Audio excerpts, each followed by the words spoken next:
For interviews and advertisements in Tile Group, contact 9063666147. ఇతను పార్టీకి అధ్యక్షుడే కానీ ఎప్పటికీ కార్యకర్తే.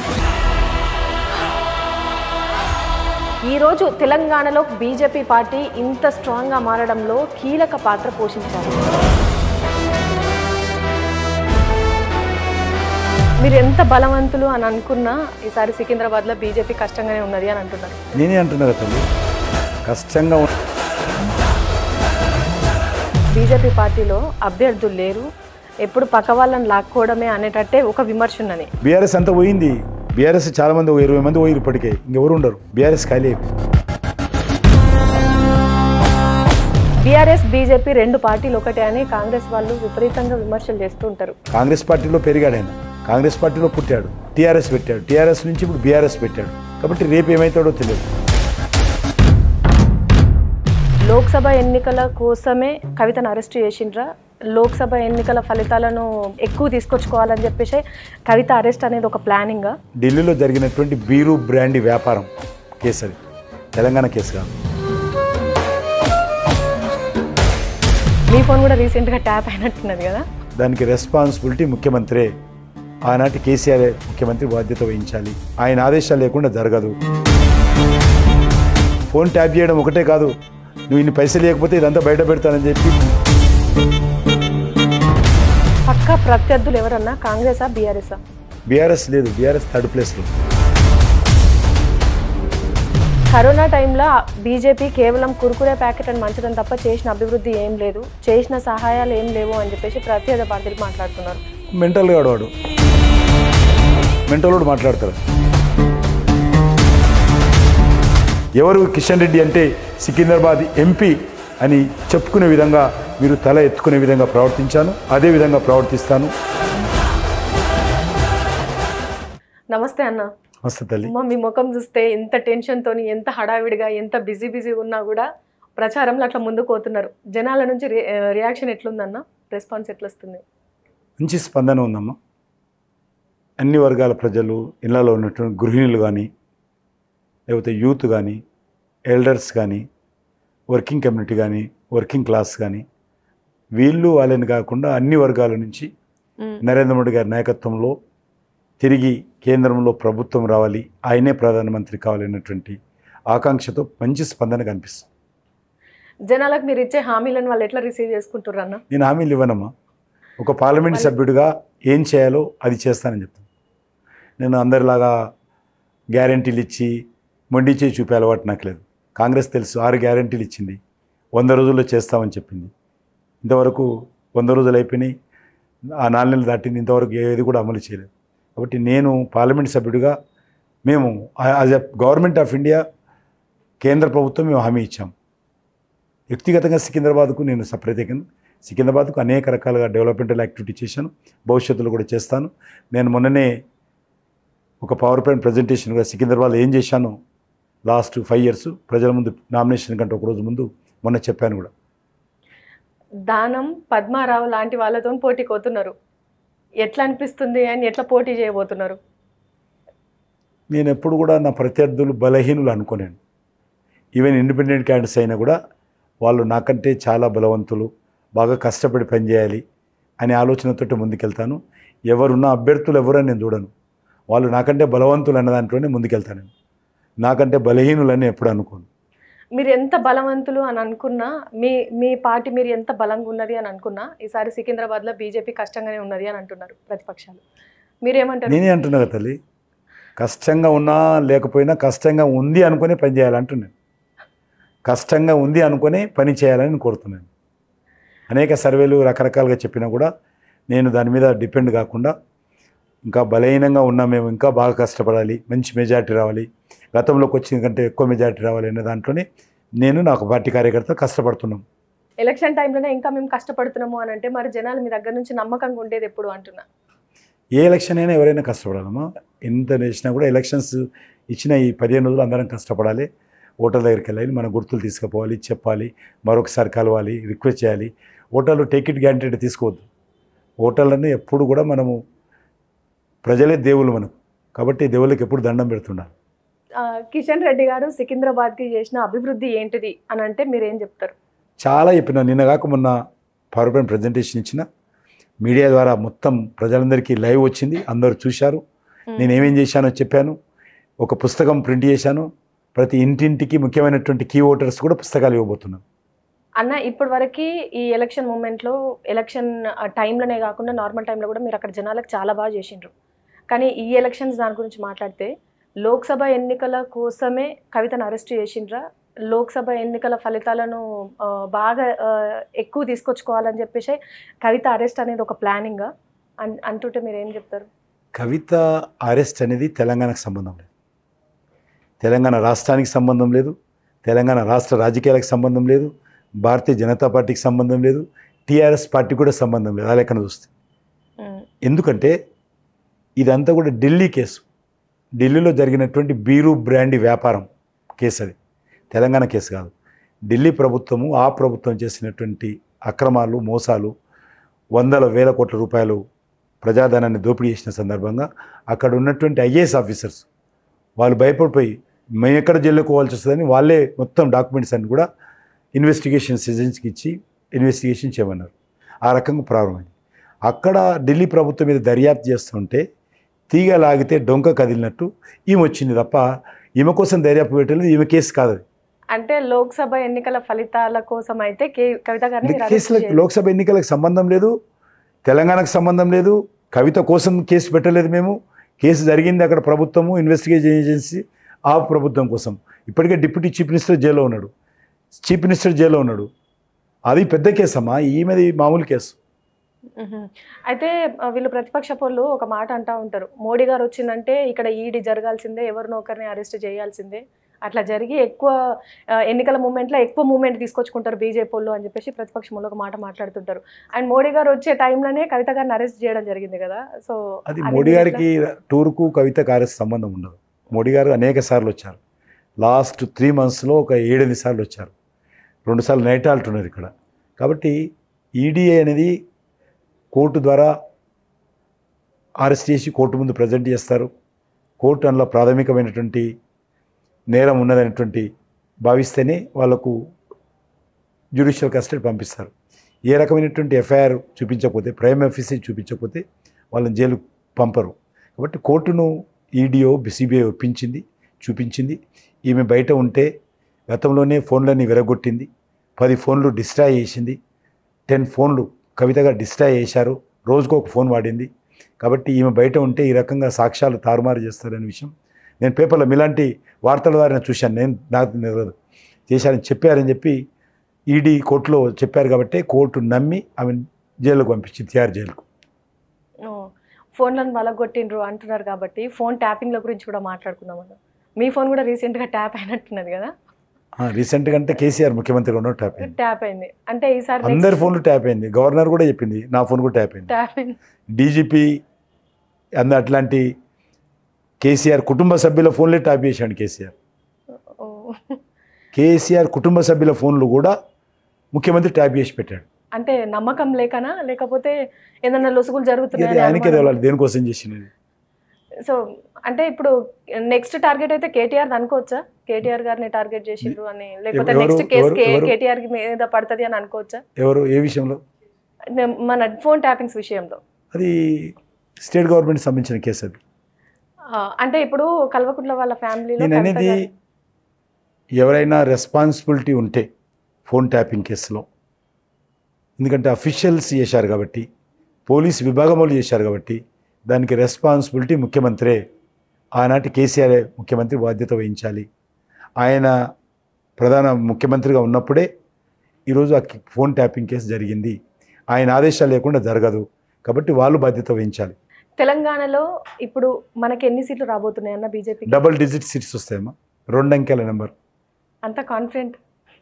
ఎస్, ప్రజల మధ్యలో ఉన్నాం, వాతావరణం ఆ రకంగా ఉంది. మేము పెరేక్ బార్ మోడీ సర్కార్ అగిలి బార్ 400 పార్ అనేటువంటి ఆలోచనతో ఈరోజు ముందుకెళ్తా ఉన్నాము. దేశంలో ఎక్కడ వెళ్ళినా కూడా మంచి వాతావరణం ఉంది. టీఆర్ఎస్ పార్టీ తెలంగాణలో అవుట్ అయిపోయింది. టీఆర్ఎస్ పార్టీ నిన్నటి పార్టీ. రేపు పార్లమెంట్ ఎలక్షన్స్లో 1 సీటు గెలవదు, చాలా సీట్లలో డిపాజిట్ రాదు. అదేవిధంగా కాంగ్రెస్ పార్టీ అధికారంలో రాకముందు 100 రోజుల్లో 6 గ్యారెంటీలు అమలు చేస్తామని చెప్పి హామీ ఇచ్చారు. సోనియా సంతకంతో ఉత్తరాలు రాశారు ఇంటింటికి. కానీ 100 రోజులు అయిపోయింది, 130 రోజులుగా వస్తుంది, ఇంతవరకు గ్యారెంటీలు అమలు చేయలేదు. కాంగ్రెస్ పార్టీ కూడా తెలంగాణలో ఓటు అడిగే నైతిక హక్కు లేదు. మహిళలకు 2500 నెలలకు ఇస్తామన్నారు, నిరుద్యోగులకు 4000 ఇస్తా అన్నారు, అనేక రకాల హామీలు ఇచ్చారు. ఏది కూడా ఇంతవరకు చేసే పరిస్థితి లేదు, చేసే శక్తి కూడా లేదు కాంగ్రెస్ పార్టీకి. చేసే పరిస్థితి కాదు, చేసే శక్తి కూడా లేదు. ఆ రకంగా చేతులు ఎత్తేసింది కాంగ్రెస్ పార్టీ. కాబట్టి వచ్చే పార్లమెంట్ ఎలక్షన్స్ ఈరోజు భారతీయ జనతా పార్టీకి అనుకూలంగా ఉండేటువంటి ఎలక్షన్స్. తెలంగాణ ప్రజలు కూడా నరేంద్ర మోడీ గారే మళ్ళీ ప్రధానమంత్రి కావాలని కోరుకుంటున్నారు. కాబట్టి మెజార్టీ సీట్లు మాకే వస్తాయి, మేమే గెలుస్తాం, నరేంద్ర మోడీ గారే ప్రధానమంత్రి అవుతారు. మీరు చాలా కాన్ఫిడెంట్గా చెప్తున్నారన్న. కానీ కాంగ్రెస్ వాళ్ళు ఏం మాట్లాడుతున్నారంటే ప్రతిసారి ఎలక్షన్స్ అప్పుడు ఈ మాట ఖచ్చితంగా వినబడుతుంది, ఎవరి నోట్ల నుంచి ఒక నోట్ల నుంచి. బీఆర్ఎస్ బీజేపీ 2 పార్టీలు ఒకటే అని కాంగ్రెస్ వాళ్ళు విపరీతంగా విమర్శలు చేస్తూ ఉంటారు. ఈ విమర్శల మీద మీరు ఏమంటారు? నువ్వేమంటావు తల్లి చెప్పు. నేను నేను నేను నేను అడిగే స్థానంలోనే ఉండాలన్నా, నేను చెప్పే స్థానంలో ఉండొద్దు. ఇప్పుడు ఆ మాట నమ్ముతావని నువ్వే చెప్తివి, కవిత నారు చేసిరంటివి అదంటివి. ఎందుకంటే మేము ఎప్పుడు కూడా బీఆర్ఎస్ తోటి కలవలేదు ఈ రోజు వరకు. బీఆర్ఎస్ పార్టీ అంతకుముందు టీఆర్ఎస్ పార్టీ పుట్టినప్పటి నుంచి ఏ రోజు కూడా మేము ఆ పార్టీతోటి ఏ రకమైనటువంటి ఎన్నికల విషయంలో మేము కలవలేదు. కాంగ్రెస్ పార్టీయే కలిసి ఎలక్షన్లో పోటీ చేసింది. కాంగ్రెస్ పార్టీ ప్రభుత్వంలో కేసీఆర్ మంత్రిగా పనిచేశాడు ఢిల్లీలో. ఇక్కడ కాంగ్రెస్ పార్టీ ప్రభుత్వం, హైదరాబాద్లో కాంగ్రెస్ పార్టీ ప్రభుత్వంలో హరీష్ రావు టీఆర్ఎస్ వాళ్ళు మంత్రులుగా చేరి పనిచేశారు. మొన్న రాష్ట్రపతి ఎలక్షన్స్లో ద్రౌపది ముర్ము గారికి వ్యతిరేకంగా కాంగ్రెస్ పార్టీ అభ్యర్థికి అనుకూలంగా కేసీఆర్ కుటుంబ సభ్యులు మొత్తం ప్రచారం చేశారు. కాంగ్రెస్ పార్టీలో మెర్జీ చేస్తామని చెప్పారు. కాబట్టి ఏ రోజు కూడా భారతీయ జనతా పార్టీ కాంగ్రెస్ పార్టీతో కలిసిన విషయం లేదు. మేము ఎన్నడూ కూడా బీఆర్ఎస్తో కలవలేదు, కాంగ్రెస్ పార్టీతో కలవలేదు. వీళ్ళు వచ్చి అంటారు బీజేపీ కాంగ్రెస్ ఒకటని, ఇంకోటి వచ్చి అంటాడు కాంగ్రెస్ బీజేపీ ఒకటని. విచిత్రంగా మాట్లాడుతున్నారు. కాబట్టి మేము ఎప్పుడు కూడా ఎవరితోటి కలవలేము. ఈ 2 పార్టీలు కూడా మాకు సమదూరము. ఈ 2 పార్టీల నిజంగా ఒకటి. ఎందుకంటే కేసీఆర్ మూలంగా ఒరిజిన్గా కాంగ్రెస్ వ్యక్తి, కాంగ్రెస్ పార్టీలో పెరిగాడు ఆయన, కాంగ్రెస్ పార్టీలో పుట్టాడు. కాంగ్రెస్ పార్టీ నుంచి బయటకు వచ్చి టీడీపీలో చేరాడు, టీడీపీ నుంచి టీఆర్ఎస్ పెట్టాడు, టీఆర్ఎస్ నుంచి ఇప్పుడు బీఆర్ఎస్ పెట్టాడు. కాబట్టి రేపు ఏమవుతాడో తెలియదు. కాబట్టి కాంగ్రెస్ పార్టీ బీఆర్ఎస్ పార్టీ 2 పార్టీల డిఎన్ఏ ఒకటే. 2 పార్టీలు ఒకటే తానుముక్కలు, బొమ్మ బొరుసు లాంటి పార్టీలు, బడేబాయ్ చోటపాయ్ లాంటి పార్టీలు 2 కూడా. ఒకటి బడేబాయ్ అయితే ఇంకోటి చోటపాయ్. ఒకటి 2 పార్టీలు ఒకటే. మేము ఎప్పుడు కూడా పార్టీ మా దగ్గరికి రాదు. ఈ 2 పార్టీలు మాకు సమదూరము. మేము ఎన్నడూ కూడా గతంలో కలవలేదు, భవిష్యత్తులో కలవం. సాప్సీదా 100% పూరా అన్న. బీజేపీ పార్టీలో అభ్యర్థులు లేరు, ఎప్పుడు పక్క వాళ్ళని లాక్కోవడమే అనేటట్టే ఒక విమర్శ ఉన్నది. అండ్ ఈసారి టికెట్లు కూడా అట్లనే ఇచ్చిండ్రు. ఈ విమర్శ మీద మీరేమంటారు? మా పార్టీ పెరుగుతున్న పార్టీ అమ్మ. మా పార్టీ ఈరోజు ప్రజల్లో ఆదరణ ఉంది. తెలంగాణలో ఇంతవరకు మేము ఎప్పుడు కూడా అధికారంలో లేము. కాంగ్రెస్ అధికారంలో ఉంది, బీఆర్ఎస్ అధికారం ఉంది. వాళ్ళకు ప్రజల్లో అనేక సార్లు వాళ్ళకు సంబంధించినటువంటి మెజార్టీ ప్రజాప్రతినిధులు ఉన్నారు, లోకల్ బాడీస్లో వాళ్ళకు ఉన్నారు. కాబట్టి వాళ్ళు బలంగా ఉంటారు. కాబట్టి మేము కొంత బలపడాలి అంటే కొంత కొత్త వాళ్ళకు శక్తి ఉన్నటువంటి వాళ్ళకి ఇవ్వాలనే ఆలోచన. అంతేందుకు మేము ఒక్కరినే ఎందుకు అడుగుతున్నాము, అందరు ఇస్తున్నారు కదా.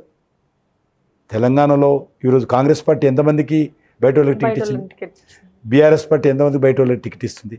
అంతెందుకు వరంగల్లో ఆ యొక్క కడియం శ్రీహరి కూతురుకు టికెట్ ఇచ్చిన తర్వాత టీఆర్ఎస్ పార్టీ ప్రకటించిన తర్వాత పోయి కాంగ్రెస్ టికెట్తో పోటీ చేస్తున్నారు. కాబట్టి మాది అట్లా రకంగా కాదు. మేము ఏదైనా ఇచ్చినామో కొత్త వాళ్ళు ఉన్నారు మా దగ్గర, పాత వాళ్ళు ఉన్నారు. మాది పెరుగుతున్నటువంటి పార్టీ, మాది బలపడుతున్నటువంటి పార్టీ. కాబట్టి మేము కొత్త ప్రయోగాలు చేస్తా ఉన్నాం. సో అంటే బీజేపీ వాళ్ళు అభివృద్ధి గురించి కంటే అయోధ్య రామాలయం గురించి ఎక్కువ మాట్లాడుకుంటున్నారు అని చెప్పి ప్రతిపక్షాలు విమర్శలు చేస్తున్నారు. ఇప్పుడు తెలంగాణలో అమ్మ నేషనల్ హైవేస్ మేము చేశాం కదా, అది డెవలప్మెంట్ కదా. నేను అదే చెప్తాను రోజు. బస్తీ దవాఖానలు చిన్నది, లేకపోతే ఒక ఇంట్లో పేదవాడికి 5 కేజీల బియ్యం ప్రతి నెల, ఒక ఇంట్లో పేదవాడికి గ్యాస్ కనెక్షను, ఒక ఇంట్లో పేదవాళ్లకు బ్యాంక్ అకౌంటు, ఒక ఇంట్లో పేదవాడికి హౌసింగ్ స్కీము, ఒక ఇంట్లో పేదవాడికి సెల్ఫ్ హెల్ప్ గ్రూప్స్లో లోన్స్, ఒక ఇంట్లో పేదవాడికి ఆయుష్మాన్ భారత్ కింద సంవత్సరానికి 5 లక్షల రూపాయల విలువైనటువంటి వైద్యం ఇన్సూరెన్సు. లేకపోతే ఈ హైదరాబాద్ నగరంలో తీసుకుంటే Secunderabad railway station, Nampally railway station, Kacheguda railway station పునర్నిర్మాణం చేస్తున్నాము 100 కోట్ల రూపాయలు ఖర్చు పెట్టి. చెర్రపల్లిలో కొత్త రైల్వే టెర్మినల్ కడుతున్నాము. హైదరాబాద్ నుంచి వందే భారత్ ట్రైన్లు విశాఖపట్నం తీసుకెళ్తున్నాం 2. ఒక ట్రైను తిరుపతికి వెళ్తుంది వెంకటేశ్వర దగ్గరికి, ఇంకో ట్రైను బెంగళూరుకి వెళ్తూ ఉంది. MMTS సెకండ్ ఫేజ్ 14 కొత్త ట్రైన్లు ఇంట్రొడ్యూస్ చేశాము. లేకపోతే ఈరోజు చిన్న చిన్న వ్యాపారాలు, తోపుడు బల్ల వ్యాపారాలు చేసిన వాళ్ళకు స్వనిధి యోజన కింద వాళ్ళకు బ్యాంక్ లోన్లు ఇస్తూ ఉన్నాం గ్యారంటీ లేకుండా. ముద్రా యోజన కింద చిన్న చిన్న వ్యాపారాలు చేసుకున్న వాళ్ళకు, యంగ్ గర్ల్స్ బాయ్స్కు వాళ్ళకు లోన్లు ఇస్తున్నాం గ్యారంటీ అవసరం లేకుండా. ఇవన్నీ కూడా డెవలప్మెంట్ కదా. తెలంగాణలో మెగా టెక్స్టైల్ పార్క్ దేశంలో 7 పెడితే ఒకటి తెలంగాణకి ఇచ్చాము. లేకపోతే ఈరోజు దేశంలో డిజిటల్ ట్రాన్సాక్షన్స్ పెరిగాయి. దేశంలో అద్భుతంగా 4 కోట్ల పైగా ఇళ్ళు కట్టాము. దేశంలో ఈరోజు ట్యాప్ ద్వారా అన్ని ఇళ్లకు నీళ్ళు ఇస్తూ ఉన్నాము. దేశంలో సుమారు 40 కోట్లకు పైగా బ్యాంక్ అకౌంట్లు ఓపెన్ చేశాము. ఈరోజు దేశంలో శాంతి భద్రత పరిరక్షించాము. దేశంలో ఈరోజు పాకిస్తాన్ వేసే ఉగ్రవాదాన్ని ఉక్కు పాదంతో అణిచివేశాము. ఈరోజు మత కళాలు లేవు, కర్ఫ్యూ లేవు, బాంబు పేలులు లేవు, RDX లేదు. ఈరోజు అన్ని రకాలుగా దేశాన్ని ముందుకు తీసుకుపోతున్నాము. మరి మేము ఇవన్నీ చేస్తున్నప్పుడు ఒక అయోధ్య గురించి ఎందుకు మాట్లాడతారమ్మా వాళ్ళు? ఇవన్నీ చేస్తున్నాం కదా. ఈరోజు భారతదేశం అంటే ప్రపంచంలో గౌరవం ఉంది. నరేంద్ర మోడీ గారు దేశానికి కాదు ప్రపంచానికి నాయకుడు అయ్యాడు. ఈరోజు భారతదేశం ప్రపంచంలో ఒక సెంటర్ పాయింట్ అయింది. అందరూ ఈరోజు భారతదేశం గురించి చర్చించుకుంటున్నారు. భారతదేశం ప్రపంచంలో 5వ ఆర్థిక అతిపెద్ద శక్తి దేశంగా ఎదిగింది నరేంద్ర మోడీ గారి నాయకత్వంలో. 5వ ఆర్థిక అతిపెద్ద శక్తివంతమైనటువంటి దేశంగా ఎదిగింది నరేంద్ర మోడీ గారి నాయకత్వంలో. ఇంతకంటే ఇంకేం కావాలమ్మా?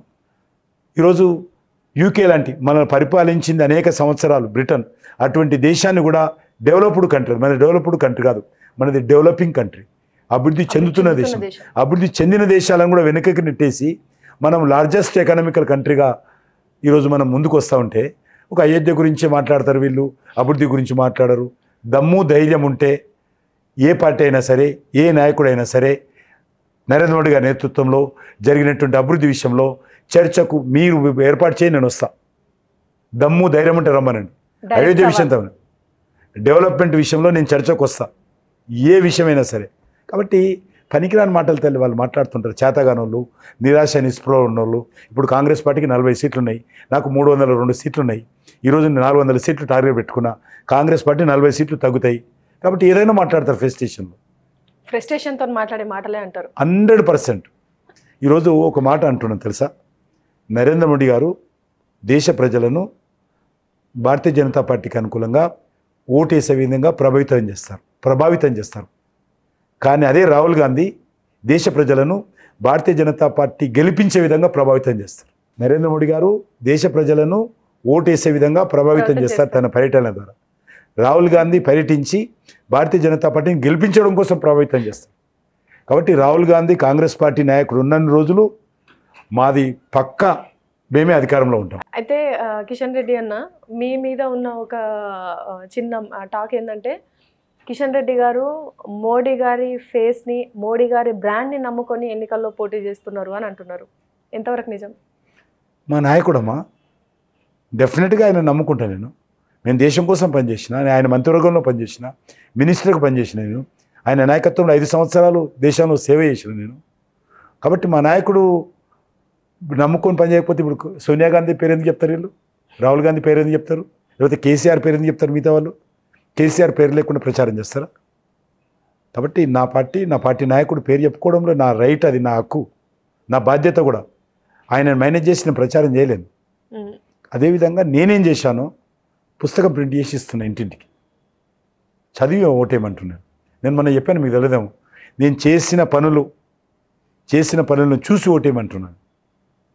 ఇంతకుముందు చెప్పాను కదా. ఇప్పుడు రైల్వే స్టేషన్స్ కానీ, హైదరాబాద్ చుట్టూ 26,000 కోట్లతో రీజనల్ రింగ్ రోడ్ కానీ, హైదరాబాద్ చుట్టూ రీజనల్ రింగ్ రైలు కానీ, లేకపోతే ఈ యొక్క చెరపల్లి రైల్వే టెర్మినల్ కానీ, ఇవన్నీ కూడా MMTS ట్రైన్లు కానీ, ఇవన్నీ నేను చేసినాయి కదా నా కాన్స్టిట్యున్సీలో. ఇవన్నీ చెప్పుకుంటున్నాను ప్రతి మీటింగ్లో. నరేంద్ర మోడీ గారి గురించి చెప్తాను, నేను చేసిన పనులు కూడా చెప్తాను. నేను ఏమేం చేసినా కూడా నరేంద్ర మోడీ గారు ఇస్తేనే కదా చేసింది. నరేంద్ర మోడీ ఇదేకుంటే చేయలేను, ఆయన ఒప్పించి తీసుకొచ్చాను నేను. రామప్ప టెంపుల్ ఏదైతే ఉన్నదో రుద్రేశ్వర దేవాలయాన్ని కట్టడం ఏదైతున్నదో వరల్డ్ యునెస్కో హెరిటేజ్ తీసుకొచ్చినాను నేను మంత్రి అయిన తర్వాత. 1000 పిల్లర్ టెంపుల్లో మంటపం కూలిపోయింది. 1000 పిల్లర్స్ లేవు ఇప్పుడు, తక్కువనే. అదని ఇప్పుడు కట్టాను నేను, మళ్ళీ నిర్మాణం చేసిన. కాకతీయులు కట్టినట్టుంది 40 సంవత్సరాల క్రితం కూలిపోతే నేను పునర్నిర్మాణం చేసిన కాకతీయులు కట్టడానికి. అనేకం ఉన్నాయి తల్లి, వందలు ఉన్నాయి. నాకు గొంతు లేదు, టైం కూడా లేదు. గొంతు లేదు, టైం లేదు, కానీ అభివృద్ధి చెప్పుకోవడానికి చాలా ఉంది. కరెక్ట్. తెలంగాణ అసెంబ్లీ ఎన్నికలు జరిగే ముందు లిక్కర్ స్కామ్లో కవితను అరెస్ట్ చేయకుండా లోక్సభ ఎన్నికల ముందు కవితను అరెస్ట్ చేయడానికి గల కారణం ఏమై ఉంటుంది? మేము చెయ్యం తల్లి, మేము చెయ్యము. ఏజెన్సీలు చేస్తాయి, దర్యాప్తు సంస్థలు చేస్తాయి. అప్పుడే ఆమె దగ్గరికి ఇన్వెస్టిగేషన్కి వస్తే ఆమె సుప్రీంకోర్టుకి వెళ్ళింది, నన్ను దర్యాప్తు చేయొద్దు, నన్ను అడగొద్దని. కాబట్టి అప్పుడు ఆగిపోయింది. మళ్ళీ దాన్ని క్లియర్ అయిపోయింది, ఇప్పుడు చేశారు. అది అందులో మా పార్టీకి సంబంధం ఉండదు. ఎవరు అరెస్ట్ చేశారు, ఎందుకు అరెస్ట్ చేశారు, ఎప్పుడు ఇలాంటి వాళ్ళు చాలామంది దేశంలో అరెస్ట్ అవుతుంటారు. మేము టిక్కు పెట్టాము, ఎవరు అరెస్ట్ చేయాలో, ఎవరు చేయకూడదో, ఎప్పుడు చేయాలో మేము చెప్పాము. చాలా ఈడీ అనేక కేసుల మీద, కరప్ట్ కేసుల మీద దర్యాప్తు చేస్తూ ఉంటుంది. అనేక మంది వాళ్ళ పని అది.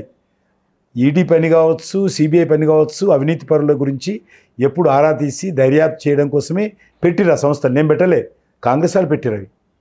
సోనియా గాంధీ వచ్చినాక కాదండి, ఇప్పుడు నెహ్రూ గారు ఉన్నప్పుడు పెట్టిన కేసులు అవన్నీ, సంస్థలు అవన్నీ. కాబట్టి ఆ సంస్థలన్నీ కూడా వాళ్ళ పని అది, వాళ్ళు దర్యాప్తు చేస్తుంటారు, చేయాలా. మేము ఎప్పుడు ఇన్వాల్వ్ కాము. ఎవరు అరెస్ట్ చేయాలా, ఎప్పుడు అరెస్ట్ చేయాలి మేము చెప్పము.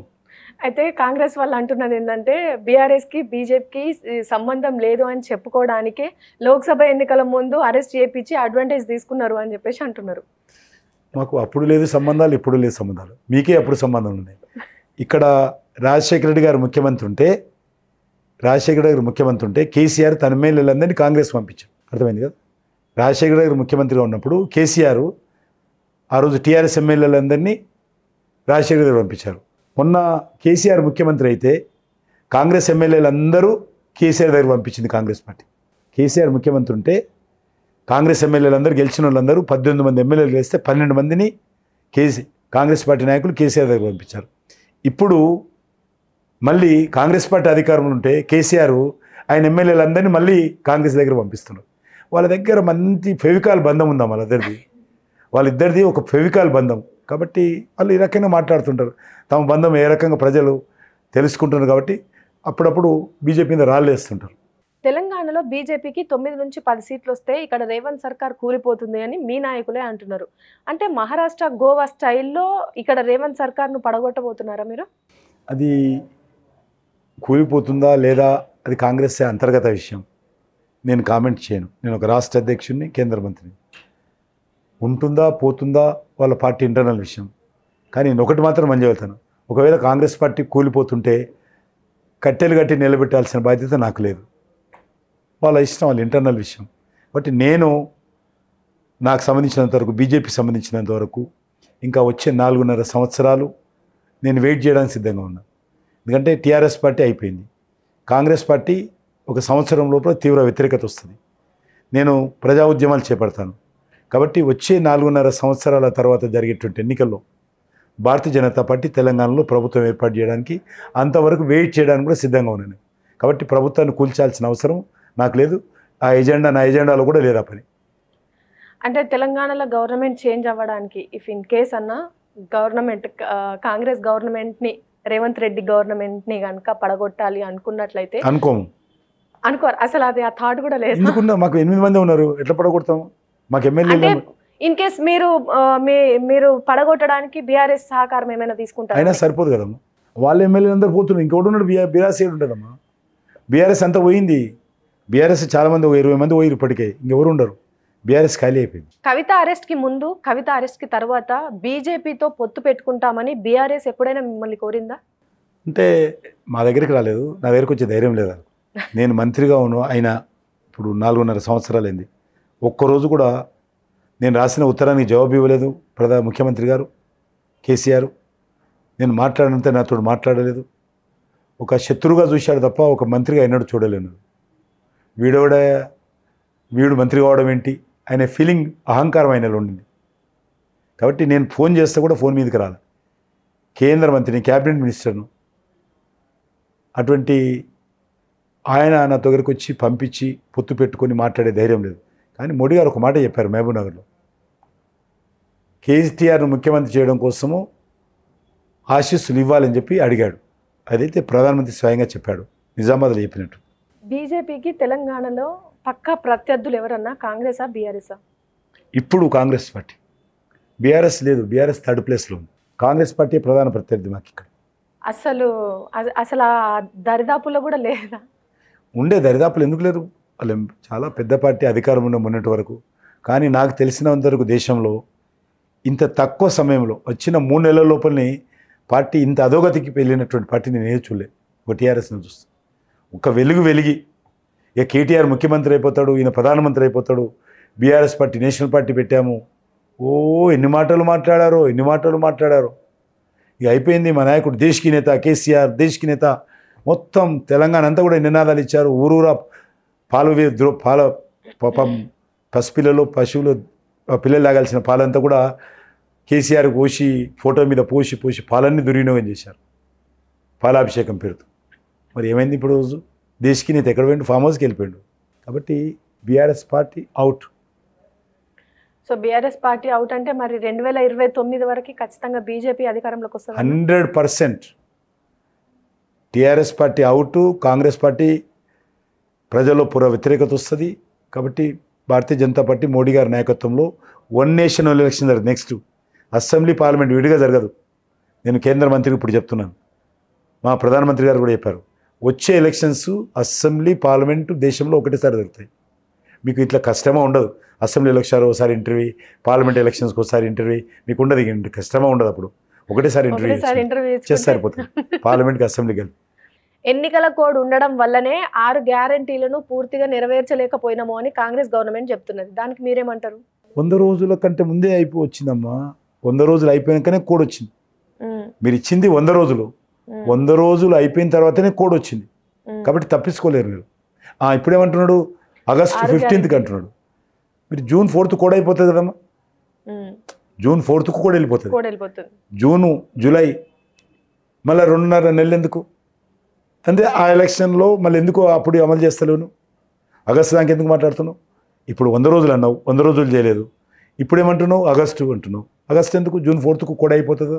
జూన్ 4th కూడా ఎత్తేస్తారు. ప్రధానమంత్రిగా నరేంద్ర మోడీ గారు మళ్ళీ 3వసారి ప్రమాణ స్వీకారం చేస్తారు. తెలంగాణలో కేసీఆర్ గారు గవర్నమెంట్ ఉన్నప్పుడు మీ ఫోన్ కూడా ట్యాపింగ్ అయిందా అన్న? అయినట్లుంది. అంటే మీకు తెలియదమ్మా. ఇప్పుడు రేవంత్ రెడ్డి చెప్పాలి ఎవరెవరి ఫోన్లో ట్యాపింగ్ అయిందో. అప్పుడు రేవంత్ రెడ్డి చెప్పాలి ఎవరెవరి ఫోన్లో ట్యాపింగ్ అయిందో. గవర్నర్ అయితే చెప్పింది నా ఫోన్ ట్యాపింగ్ అయిందని. మా పార్టీలో చాలామంది ఫోన్లు ట్యాపింగ్ అయినాయి. That I can give assurance. మా పార్టీలో చాలామంది మా నాయకులు దుబాకలో పోటీ చేస్తున్నాడు మా రఘునందన్ ఫోను, హుజూరాబాద్లో ఫోన్ చేస్తున్నాడు మా ఈటల రాజేందర్ గారి ఫోను,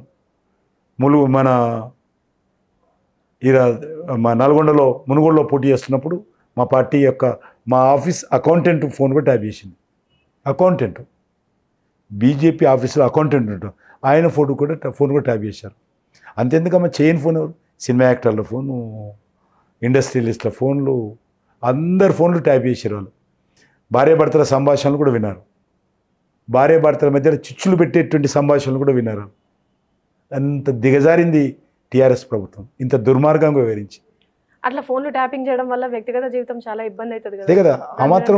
ఆ మాత్రం ఇంగిత జ్ఞానం లేదు టీఆర్ఎస్ పార్టీకి, బీఆర్ఎస్ పార్టీకి. బ్లాక్మెయిల్ చేయడం, ఫోన్ ట్యాప్ చేయడం ఒకటే కాదు, నువ్వు ఇన్ని పైసలు లేకపోతే ఇదంతా బయట పెడతానని చెప్పి, నీ భార్యకి చెప్తానని చెప్పి, నీ భర్తకి చెప్తానని చెప్పి, లేకపోతే ఇండస్ట్రీస్కి చెప్తానని చెప్పి, గవర్నమెంట్కి చెప్తానని చెప్పి, పోలీసులకు చెప్తానని చెప్పి, కేసు పెడతామని చెప్పి బ్లాక్మెయిల్ చేసి డబ్బులు వసూలు చేసిన కేసులు వాళ్ళే ఒప్పుకున్నారు.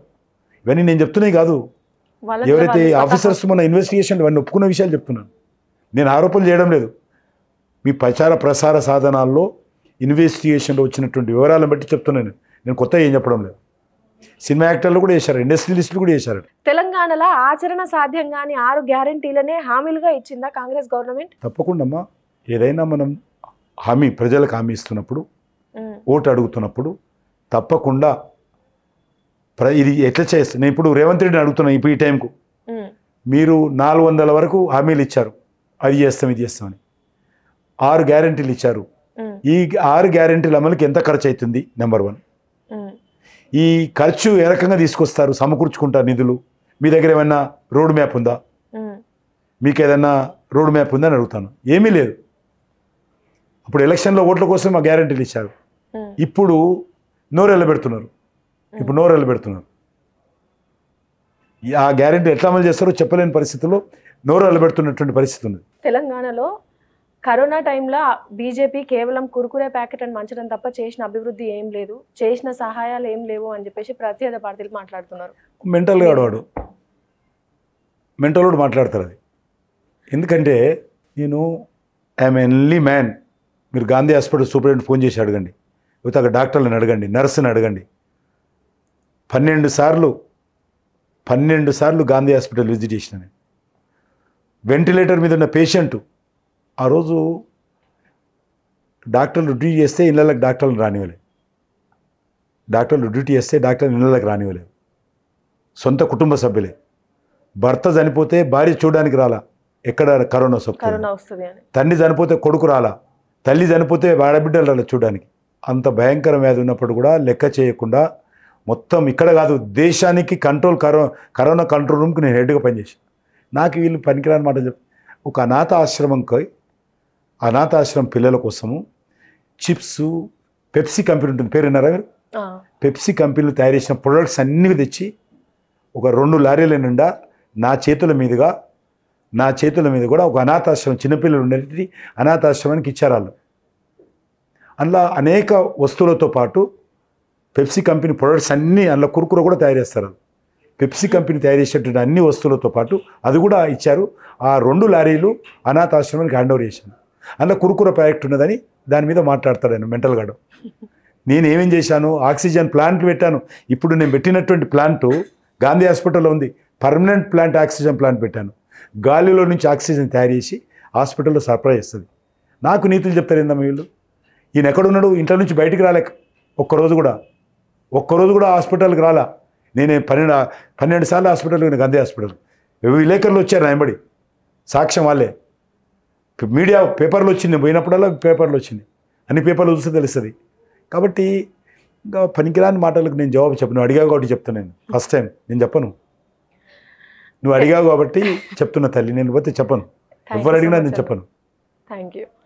తెలంగాణలో ఏక్నాథ్ షిండే అనే చర్చ జరుగుతుంది. నిజంగానే అసొంటి పరిస్థితి ఉన్నదా అన్న? అట్లా జరుగుతుందా? నేను ఆ విషయంలో మాట్లాడదలుచుకోలేదు. నేను ఏక్నాథ్ షిండేలను క్రియేట్ చేసే ఎజెండాలో నాకు లేదు. ఇప్పుడు నా పార్టీకి ఉన్నది 8 సీట్లే. భారతీయ జనతా పార్టీ ఈ దిశలో మేము ఆలోచించడం లేదు. ఏక్నాథ్ షిండేలో ఎవడని వస్తే కాంగ్రెస్ తోటి తెచ్చుకోవాలి, కాంగ్రెస్ తోటి చేసుకోవాలి, నాకు సంబంధం లేని అంశము. నేను కాంగ్రెస్ పార్టీతో కలవను. కాబట్టి నాకు ఏక్నాథ్ షిండేలు అవసరం లేదు. నేను 4.5 సంవత్సరాలు వెయిట్ చేయడానికి సిద్ధంగా ఉన్నాను.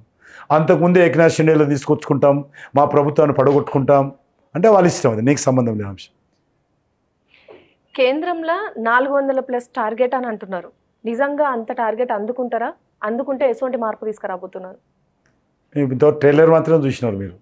నిజాం సినిమా జూన్ 2వ వారంలో ప్రధానమంత్రి ప్రమాణ స్వీకారం చేస్తున్నారు, చూస్తారు. ఈరోజు మహిళలకు 33% రిజర్వేషన్ తీసుకొచ్చాం. 75 సంవత్సరాలుగా చర్చ జరుగుతుంది, చేయలేకపోయారు. నేను చేశాను, అంటే మోడీ గారు చేశారు. త్రిపుల్ తలాక్ ఈ దేశంలో ఉన్నటువంటి 10 కోట్ల మంది ముస్లిం ఆడబిడ్డలకు భర్త కోపం వస్తే టీ చల్లగా అయితే ఇస్తున్నప్పుడు, టీలో షుగర్ తక్కువైనా ఎక్కువైనా, లేకపోతే కర్రీ చేస్తే ఉప్పు కారం తగ్గినా పెరిగినా 3 సార్లు తలాక్ అంటే కట్టుబట్టలతో భార్య ఇంటి నుంచి వెళ్ళిపోవాలి. ఇది అనాగరికమైనటువంటి ఆచారం. కాంగ్రెస్ పార్టీ దీన్ని ఇంకా రక్షిస్తుంది. సిగ్గు లేకుండా మనం చెప్పింది, మళ్ళీ మా ప్రభుత్వం వస్తే త్రిపుల్ తలాక్ తీసుకొస్తామని. చదివారు కదా.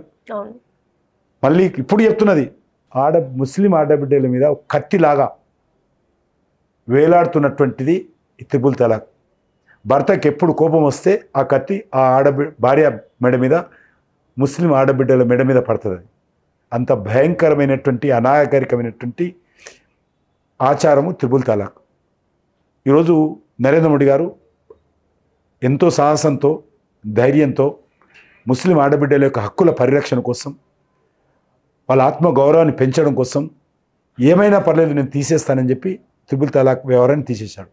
మా ముస్లిం పర్సనాల్లో ఆచారం ఇస్లామిక్ రాజ్యాల్లో లేదు, అది సెక్యులర్ దేశంలో ఉంది. అది బుజ్జగింపు రాజకీయాలు ఉన్నాయి కాబట్టి, ఓటు బ్యాంక్ రాజకీయాలు ఉన్నాయి కాబట్టి, ముస్లిం ఓట్లు కావాలి కాబట్టి ఈ దేశంలో ఉంది. ఈరోజు నేను అడుగుతా ఉన్నాను, రాహుల్ గాంధీని అడుగుతా ఉన్నాను, సోనియా గాంధీని అడుగుతా ఉన్నాను, ఎవరైతే ముస్లిం భర్తల గురించి ఆలోచన చేస్తున్నావో ఆ భర్త రేపు తనకు కూడా ఆడపిల్ల పుట్టిన తర్వాత పెళ్లి చేసి బయటికి పంపిస్తాడు కదా, తన ఆడబిడ్డ అత్తగారింటికి పోయిన తర్వాత ఆమె అల్లుడు, ఆ భర్త అల్లుడు అంటే ఎవరైతే పెద్ద మనిషి ఉంటారో ఇంటికి ఆడబిడ్డను బయటికి పంపించిన తర్వాత ఆడబిడ్డ త్రిపుల్ తలాక్ చెప్తే ఇంటికి వస్తే ఆమె ఎంత బాధపడతారండి. కాబట్టి ఇంత అనాగరికమైనటువంటి ఇంత రాజకీయపరమైనటువంటి ఓట్ల కోసము ముస్లిం ఆడబిడ్డల హక్కులు పనంగా 75 సంవత్సరాలు పెడితే మేము మార్పులు తీసుకొచ్చాం. ఆర్టికల్ 370 46,000 మంది చనిపోయారు స్వాతంత్రం వచ్చినప్పటి నుంచి ఇప్పటి వరకు. నా పార్టీ పుట్టిందే ఆర్టికల్ 370 వ్యతిరేకంగా. నా పార్టీ మొదటి అధ్యక్షుడే చేపట్టినటువంటి మొదటి ఉద్యమం ఆర్టికల్ 370 వ్యతిరేకంగా. నా పార్టీ మొదటి అధ్యక్షుడే శ్యాంప్రసాద్ ముఖర్జీ గారు జైల్లో ఈ ఆర్టికల్ 370 ఉద్యమంలో మొదటి ఉద్యమంలో జైల్లోకి వెళ్ళి జైల్లో విషం పెట్టి చంపారు ఆయన. కాబట్టి ఈరోజు ఆర్టికల్ 370 తీశాను నేను తొలగించిన తర్వాత జమ్మూ కాశ్మీర్లో లా అండ్ ఆర్డర్ బాగుంది. ఈరోజు దేశంలో ఎక్కడ కూడా పాకిస్తాన్ ఏఎస్ఏ లేదు, ఉగ్రవాదం లేదు, అనేక రకాలుగా శాంతి ఉంది, దేశం అభివృద్ధి జరుగుతుంది, ప్రపంచ దేశాల్లో భారతదేశ గౌరవం ఉంది. ఉక్రెయిన్లో యుద్ధం జరిగితే ఉక్రెయిన్కు రష్యాకు నేను 3వ దేశంగా పోయి యుద్ధం ఆపి నా 25,000 మంది భారతీయ విద్యార్థులను బయటికి తీసుకొచ్చినటువంటి నాయకత్వం నా పార్టీది, నరేంద్ర మోడీ గారు. ఇంకా నేను వచ్చిన 400 సీట్ల తర్వాత ఇంకా చేయాల్సి 1 ఎలక్షన్ 1 నేషన్ ఎలక్షన్స్ అనేటువంటి ఒకటేసారి ఉండాలి. ఇంకా 4.5 సంవత్సరాలు ప్రజల కోసం ప్రభుత్వం కోసం పనిచేయాలి. లేకపోతే ఉదయం చేస్తే ఇప్పుడు తెలంగాణ ఎలక్షన్స్ ఎన్ని రోజులైనా ప్రారంభమై సంవత్సరం పైన అయింది. మాకు వేరే పనే లేదు. ఎమ్మెల్యే ఎలక్షన్స్ ప్రిపరేషను, మీటింగ్లు, ఇది మీరు అడగడము, మేము చెప్పడం జవాబులు, మీరు మా ముందర మీ లోగోలు పెట్టడము, మేము మాట్లాడడము, ప్రెస్ కాన్ఫరెన్స్లు పెట్టడము, టూర్లు చేయడము, సంవత్సరం నుంచి ఇదే నడుస్తుంది. ఇంకా జూన్ ఎండింగ్ వరకు ఇదే నడుస్తుంది. మళ్ళీ ఆ తర్వాత మున్సిపల్ ఎలక్షన్స్ వస్తాయి, ఆ తర్వాత గ్రామ పంచాయతీ ఎలక్షన్స్ వస్తాయి, ఆ తర్వాత జిల్లా పరిషత్ ఎలక్షన్స్ వస్తాయి. ఇదే నడుస్తుంది. ఇక డెవలప్మెంట్ ఎక్కడ చేస్తాం? ప్రజల గురించి ఎప్పుడు ఆలోచన చేస్తాం? ఆఫీసర్స్ ఎప్పుడు పనిచేస్తారు? ఎప్పుడు రివ్యూ చేస్తాం? ఏది ఉండదు. కాబట్టి ఈరోజు నిర్ణయించాం 1 నేషన్ 1 ఎలక్షన్. ఎలక్షన్స్ అన్నీ అయిపోవాలి 1 నెల రోజుల లోపల. మిగతా 4 సంవత్సరాలు 11 నెలలు దేశం కోసం ప్రజల కోసం పనిచేయాలి. ఈ రకంగా అనేకం కొత్తవి తెస్తాం. ట్రయల్ మాత్రమే చూశారు, నిజల్ సినిమా ఉన్నది. సో సికింద్రాబాద్ జనాలకు మీరు ఏం చెప్తారన్న మన డైల్ న్యూస్ ద్వారా? సికింద్రాబాద్ నియోజకవర్గ ప్రజలకు నేను ఒకటే మనం చేస్తా ఉన్నాను. మీరు గత 4.5 సంవత్సరాల క్రితము నా మీద విశ్వాసంతో ఓట్లేసి గెలిపించారు. మీ యొక్క ఆశీస్సులతో నేను ఎంపీ గెలిచిన తర్వాత నరేంద్ర మోడీ గారు నన్ను కేంద్రంలో మంత్రిగా బాధ్యతలు ఇచ్చారు. మీరందరూ గర్వపడే విధంగా దేశం మొత్తం కరోనాకు సంబంధించినటువంటి కరోనా కంట్రోల్ రూమ్కు ఇన్ఛార్జిగా ఉంటూ దేశంలో కరోనా కంట్రోల్ చేయడంలో సముద్రంలో నీటి చుక్కలాగా నేను కూడా పాత్ర పోషించాను. దేశం మొత్తం అన్ని రాష్ట్రాల కంట్రోల్ చేసుకున్నాను. అదేవిధంగా నాకు ఓటేసినటువంటి వాళ్ళు ఒక విషయం చెప్తాను. ఏ ఒక్కరోజు కూడా మీ సికింద్రాబాద్ ఎంపీగా నేను ఏ రకమైనటువంటి అక్రమాలకు పాల్పడలే, అవినీతికి పాల్పడలే, ఇల్లు ఖాళీ చేయించలే, 1 ఇంచ్ భూమి కబ్జా చేయలే, ఎవరిని మోసం చేయలే, అక్రమాలు పాల్పడలే, ఒకరి చెడ్డ మాట మాట్లాడలేదు. అంతేకాదు ఏ రోజు కూడా అనైతికంగా వ్యవహరించలేదు. కాబట్టి మీరు ఏ రోజు కూడా తల దించుకునే విధంగా నేను వ్యవహారం చేయలే. మీరు తల ఎత్తుకునే విధంగా మా ఎంపీ ఈరోజు యునైటెడ్ నేషన్స్లో మాట్లాడొచ్చాడు. పివి నరసింహారావు తర్వాత ఒక సెకండు తెలుగు బిడ్డ యునైటెడ్ నేషన్లో మాట్లాడారు అని మీరందరూ గర్వపడే విధంగా, దేశం గర్వపడే విధంగా, ఎవరు కిషన్ రెడ్డి అంటే సికింద్రాబాద్ ఎంపీ అని చెప్పుకునే విధంగా మీరు తల ఎత్తుకునే విధంగా ప్రవర్తించాను. భవిష్యత్తులో కూడా అదే విధంగా ప్రవర్తిస్తాను. మీరు నాకు ఓటేసి గెలిపిస్తే మీరు తల దించుకునే విధంగా, మీరు అవమానపడే విధంగా వ్యవహరించను, మీరు గర్వపడే విధంగా పనిచేస్తానని మనం చేస్తా ఉన్నాను. అందుకే ఆశీర్వదించాల్సిందే కోరుతున్నాను.